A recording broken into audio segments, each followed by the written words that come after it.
And then he offers the king a handsome bribe in return for permission to kill the Jews of the kingdom.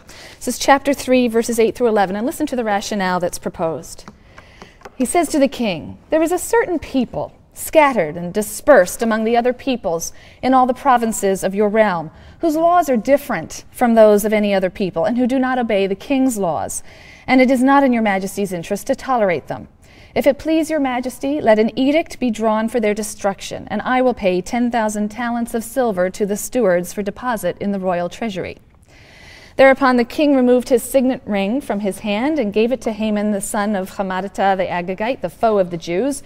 And the king said, "The money and the people are yours to do with as you see fit." So he provides a rationale, and he also provides a good bribe along with it to get this edict. So this edict goes out to every province to destroy, massacre, and exterminate all the Jews, young and old, children and women, on a single day. This is to be the 13th of the month of Adar.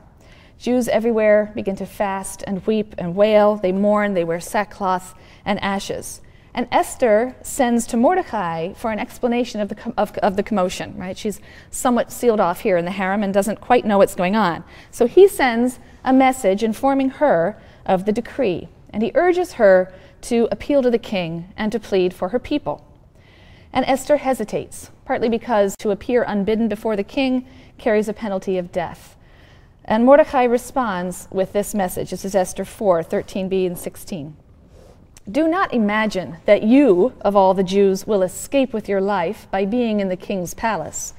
On the contrary, if you keep silent in this crisis, relief and deliverance will come to the Jews from another quarter, while you and your father's house will perish. And who knows, perhaps you have attained to royal position for just such a crisis."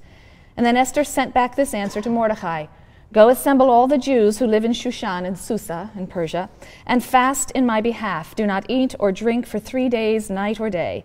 I and my maidens will observe the same fast. And then I shall go to the king, though it is contrary to the law, and if I am to perish, I shall perish." So Mordecai went about the city and did just as Esther had commanded him. It's a very tense scene.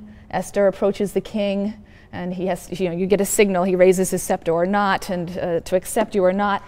And in this tense moment, he permits her entry, and he offers to grant her every request. And so she asks that the king and Haman attend a banquet that she's preparing. And at Esther's request, at Esther's banquet, the king offers to grant Esther any request that she might wish to make. And so her request is stated in the following terms that show her loyalty to her people. Esther 7, 3b and through 6. "If your majesty will do me the favor, and if it pleases your majesty, let my life be granted me as my wish, and my people as my request. For we have been sold, my people and I, to be destroyed, massacred, and exterminated. Had we only been sold as bondmen and bondwomen, as slaves, I would have kept silent, for the adversary is not worth the king's trouble."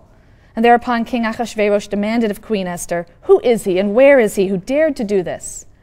"The adversary and enemy," replied Esther, "is this evil Haman." And Haman cringed in terror before the king and queen. So Esther boldly reveals her Jewish identity before the king. She expresses her solidarity in her speech with phrases like "we" and "my people" and "I." There's a real comedy of errors that follows. The king leaves the room in a rage, and Haman falls prostrate on Esther's couch to beg for his life. And so when the king re-enters the room, he sees Haman in this compromising position, and he declares, "Does he mean to ravish the queen in my own palace?" So he orders Haman to be impaled on the very stake that Haman had set up for Mordecai. And Mordecai, in fact, is then elevated in Haman's stead within the court.